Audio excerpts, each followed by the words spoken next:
I personally like to think that fate and free will are like a couple, they're married, and a lot of the time they're compromising.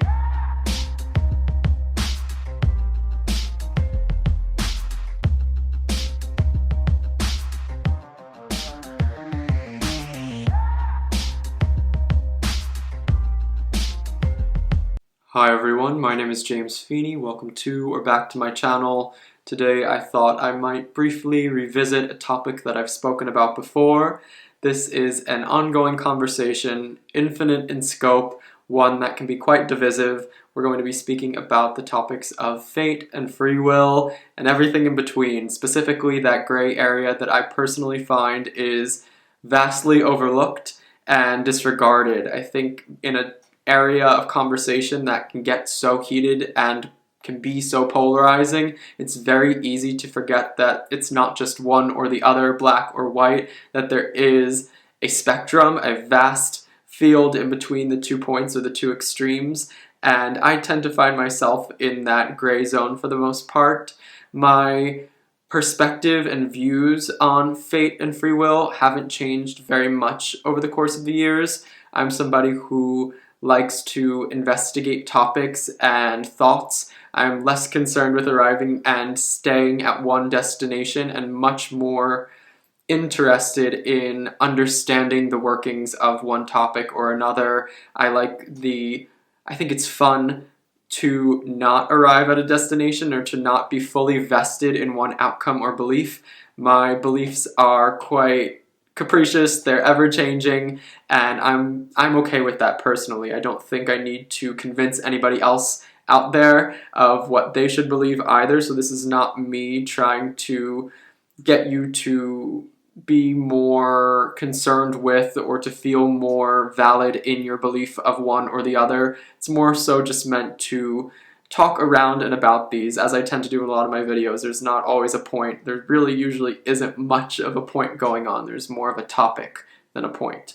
All of that being said, I thought it'd be fun to conceptualize, to think a bit more critically about fate and free will as they pertain to most of us a little bit more intimately than they might other communities. As diviners and cartomancers, we work closely with fate and free will, and based on our belief systems or what we think about these topics, we read differently.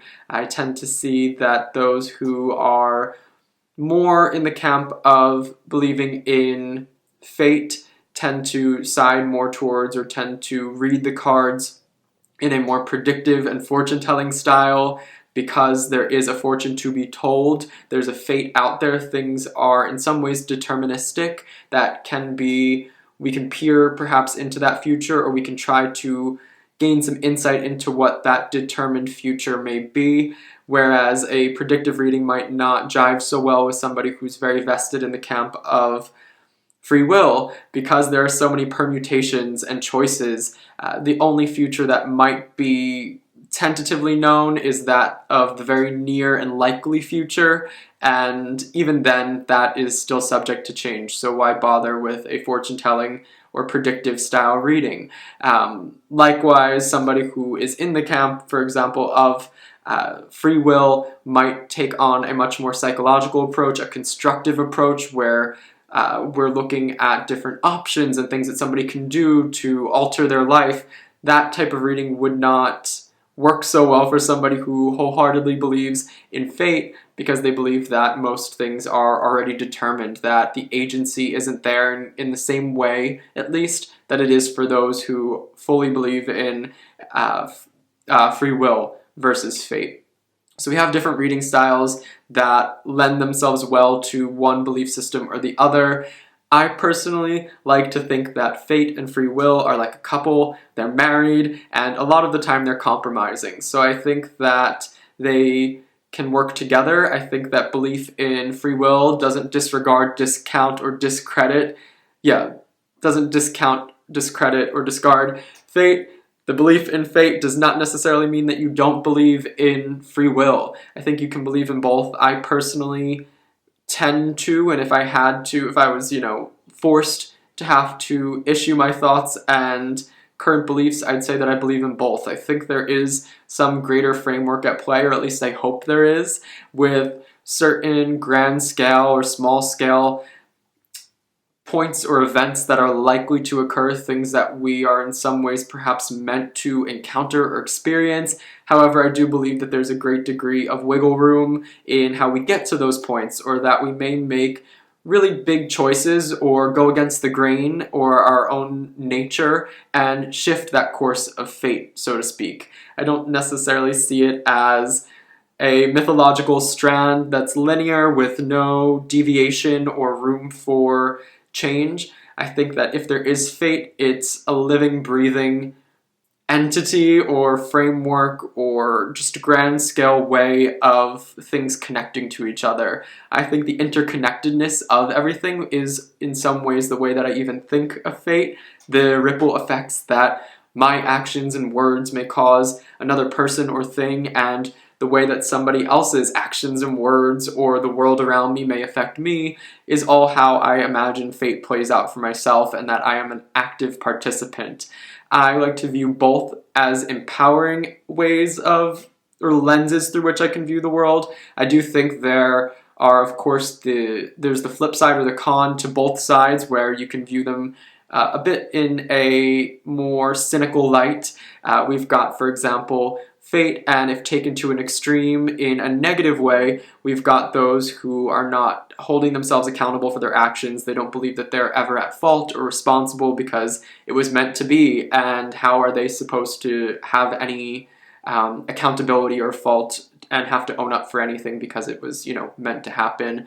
On the flip side, with free will, that sort of extreme negative side to that is going to be, in my opinion, more nihilistic. Nothing really matters. It's all a game of chance and choice, and what one does is not necessarily in a part of anything larger, or it's not connected to anything greater. And I think that, of course, when we see and look at the beliefs tied in with fate, that is I would say it lends itself to a more theistic way of viewing the world and approaching life and belief systems, spiritual structures, religions, versus free will in its extreme side tends to jive a little bit better with more agnostic and atheist ways of approaching life and viewing the world. Of course, you can be completely rooted in the camp of a free will and be a theist in some way. You can also believe in fate to some regard and be more of an agnostic or atheist, but I do think that that tends to be the case. Likewise, I think it's been so fun to see this, of course, ongoing conversation that's been taking place for ages in time memoriam, and will likely go on into the indefinite future, but to see, for example, on TarotTube or within the tarot community online, how that conversation has evolved over the years.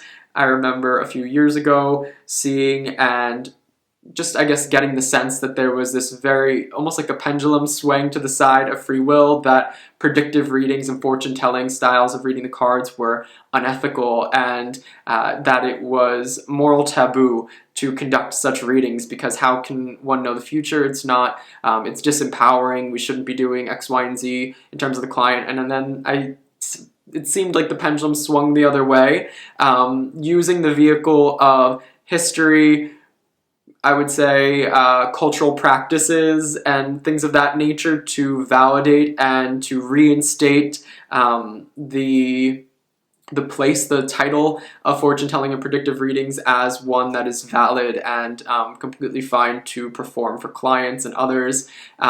Personally, I've never had an issue with either entirely more free will styles of conducting readings versus fortune telling and fated, predictive, deterministic styles of reading. Both have always been alright in my book, and for me, somebody who likes to live in that gray area, the field in between the two extremes, I think it gives me as a reader more options, and that's what matters most to me. Less so does it matter to me what I truly believe, and honestly, I'm not sure what I do, and if I had to say, I would probably pick something somewhere in the middle, or find a way to marry the two so I can get the best of both worlds, because I do like having options as a reader. I want to be able to perform readings that are empowering, but I also like the whimsy and the idea of sort of giving oneself over to this grander scheme, that there might be something greater out there, a framework that we're all a part of, that we have a role to play in this sort of grand scheme of things, and the ways that I can sort of mingle the two and find ways to contradict myself that are fun and cause me to ask more questions. I like when something is unanswerable and that I can continue to investigate it from multiple angles and perspectives over the course of time. For me, I find that exciting. It keeps my interest. That's what keeps life from being boring. That's what brings me joy, is the investigation of ideas, of learning things, of quandaries and conundrums that can't be solved, that there is no absolute. Absolutes to me are endings, and endings are boring, just because I think something that's continued, something that doesn't have a neat little, bow on it, is a lot more exciting than the polished package. For example, reading a book, I don't want there to necessarily be the ending that I'd envisioned the entire time. As satisfying as that can be at times, I will admit, I think that there's a part of me that wants to be surprised. There's a part of me that doesn't want there to be, to meet this very, a concrete end. So when thinking of things like fate and free will as topics, which of course supersede cartomancy and divination, but as cartomancers and diviners and tarot users and oracle users of all sorts, we interact with them in a very particular, nuanced way, where they have our beliefs in these topics and where we stand on the spectrum is going to dictate how we as conduits or readers interact with the tool that we use and love most. So it really does affect our relationship with tarot or any deck, with cartomancy as a whole. Of course, there's our whole life and how that's all going and how it affects the way that we work through the world. But I do like to backtrack or reverse engineer the way that we might work with the cards and what that means for our beliefs. If I'm not sure what I believe, I'm going to look to the cards to see what types of readings I've been conducting. I can reference my tarot journal. I can look at videos that I've made, things that I've recorded for myself. I'm kind of meticulous when it comes to record keeping in terms of my readings and what I think about the cards and my results and my findings and thoughts. And if I look at those and think critically about what sort of beliefs are being exemplified in the actions, I can sort of trace where I've sat on the spectrum. I could probably make a really fun graph if I wanted to. I'm sure most of us could, just as we change and evolve over the course of life. And while I don't think that my beliefs and perspectives have changed wildly over the time that I've been here on TarotTube, it is still fun to revisit this topic that I can continue to revisit. I have this thought, or I feel like this pressure that I put on myself, where I imagine I need to investigate something new. I need to have something groundbreaking to say in every video, something that I can offer to others to help or inspire. And in actuality, that's really just an onerous that I've put upon my own shoulders.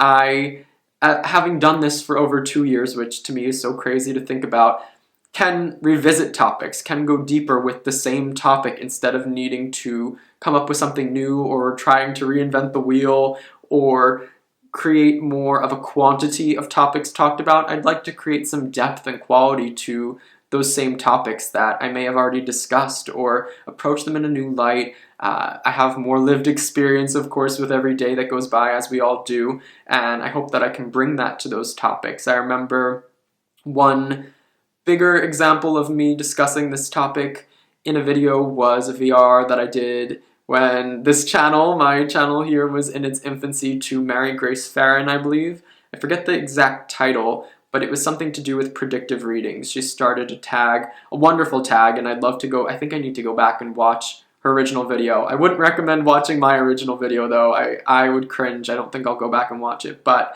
just thinking about that and watching other tarot tubers, other people and content creators, and their views shifting and changing over time and how they've grown into themselves. All of that brings me so much joy, and I think that I should find the same joy in myself and my own experience that I tend to see and feel for others in the community.